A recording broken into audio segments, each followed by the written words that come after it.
2024年ももう終わりですね。皆さんはどんな1年でしたか？私はすごく忙しかったです。今日は会話が上手になる日本語の勉強方法についてお話しします。もし日本語教師の私がゼロから独学で日本語を勉強するなら、どんな方法を使うか、どうやってするかをご紹介します。このビデオでは勉強のやり方やヒント、おすすめ教科書をお伝えします。ぜひ最後までお聞きください。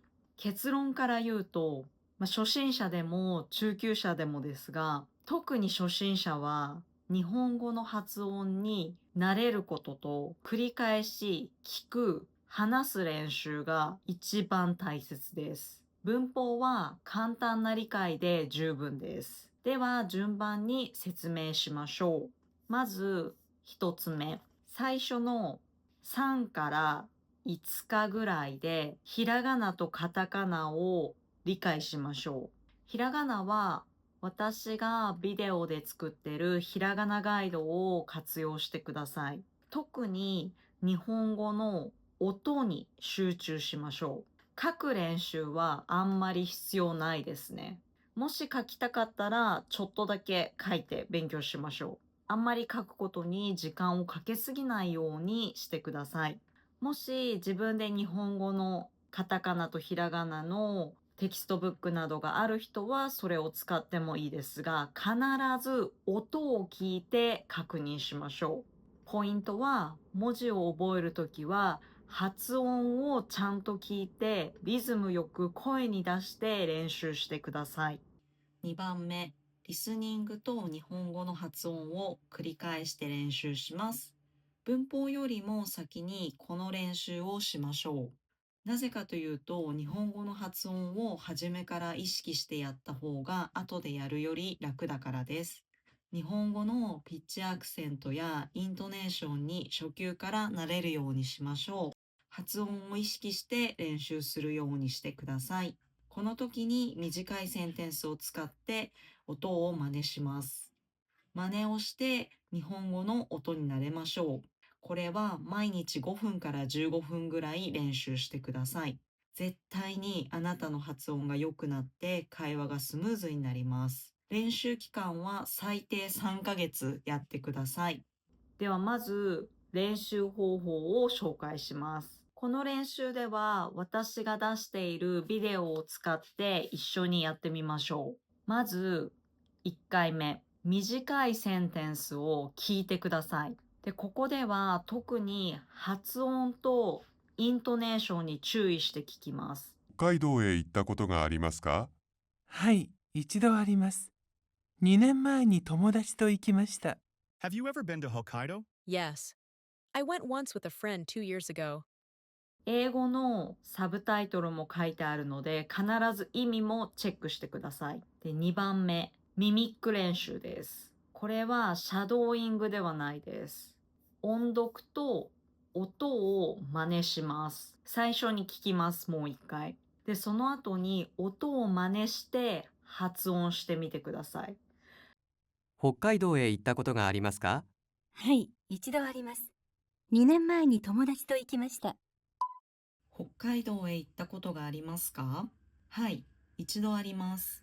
2年前に友達と行きました。シャドーイングは私は初心者には絶対におすすめしません。まず、ミミックをしてください。ミミックのやり方は、音を聞いてから、その後に真似をします。真似をするっていうのがミミッキングですね。で、3番目、もう一度同じことをします。でも3番目は文字を見ないで言います。もうとにかく音に集中して聞いてください。北海道へ行ったことがありますか？はい、一度あります。2年前に友達と行きました。北海道へ行ったことがありますか？はい、一度あります。2年前に友達と行きました。で、4番目がちょっと恥ずかしいかなと思うんですけれども、録音して自分で自分の声を確認してください。私は録音するときにクローバーノートを使っています。これはアプリですね。なんでこれがおすすめかっていうと、ちゃんと日本語を正確に発音すれば、テキスト、文字でも日本語を自動的に打ってくれるので、自分の発音が正しいかどうかをチェックできます。もしあなたの日本語の発音が良くない場合は、テキストの文字も違うことになってきますね。なので自分でチェックするときに一番いい方法かなと思います。この1から4のステップを毎日やることで必ずあなたの発音は上手になります。特におすすめのやり方は必ず同じものを繰り返して使ってください。1個だけじゃなくて2個とか3個リスニング教材を用意して毎日毎日継続しましょう。自分で文を作るのは慣れてきてからにしてください。最初はとにかくあるフレーズ集とか自分が持ってる CD とかを使ってやってください。じゃあ次は3番目。文法の勉強って皆さん必要だと思いますか？もちろん必要です。でも完璧を目指しすぎる必要はないですね。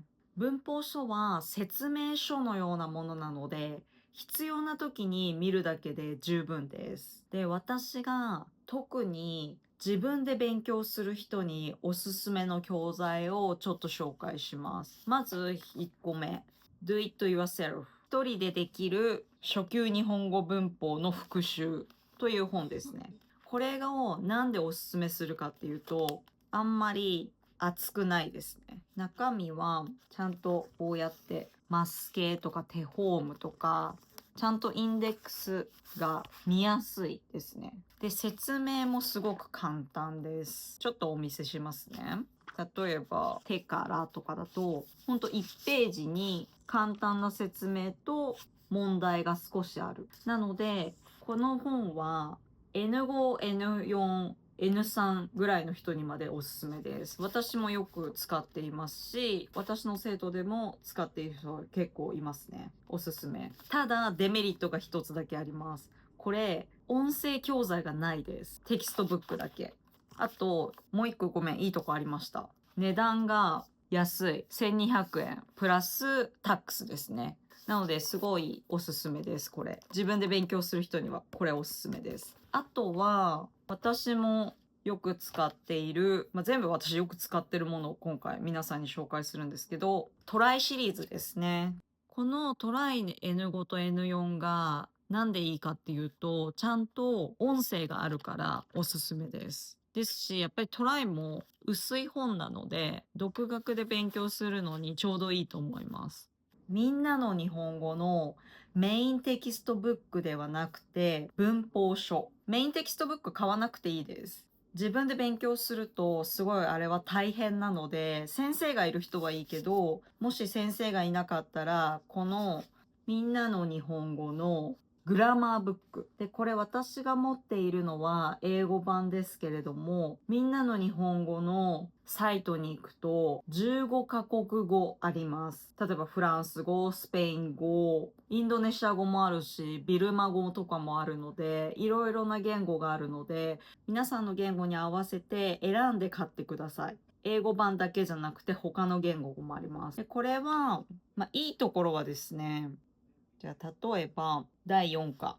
まずボキャブラリーがあって、グラマーノートがあって、今英語バージョンだから英語ですけど、他の国だったら他の国ので出てきます。あと少し Useful Word Information っていうところもあって、結構勉強になりますね。こういうのも少し載ってるので、みんなの日本語はメインテキストブックを買わないで、こっち買いましょう。で、値段は今2000円ですね。もしかしたらもうちょっと今高いかもしれないけど、2000円ぐらいですね。あとは、皆さんも、有名な本ばっかりですけど、元気。元気は一冊の本に練習とか、あとはコンバーセーション、ボキャブラリーも入ってるし、あとグラマーノートもありますね。なので、これも独学で勉強しやすい本だと思います。音声もありますしね。で、元気は英語バージョンとフランス語バージョンがありますね。なので、もし英語とフランス語で大丈夫な人は元気ももちろんおすすめです。今紹介したのがおすすめの文法書。音声を何で勉強すればいいかというと、おすすめはフレーズ集、フレーズ教材がおすすめですね。あとは YouTube でたくさんいろんな先生がフレーズ集のビデオを出してるので、好きなものをピックアップしてもいいですし、あと私のビデオでもみんなの日本語のリスニング、ブック1とブック2どっちも出しているので、それで N5 と N4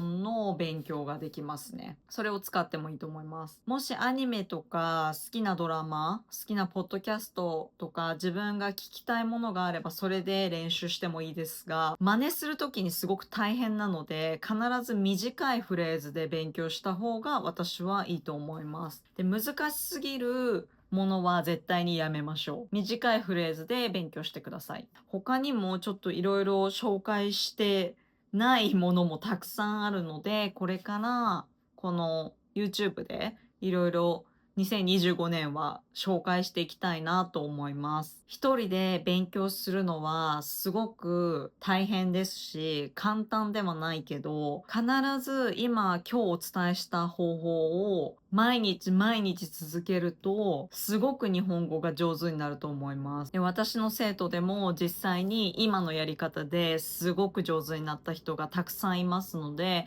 みんなも試してみてくださいね。じゃあ、また次の動画でお会いしましょう。バイバーイ。良いお年を。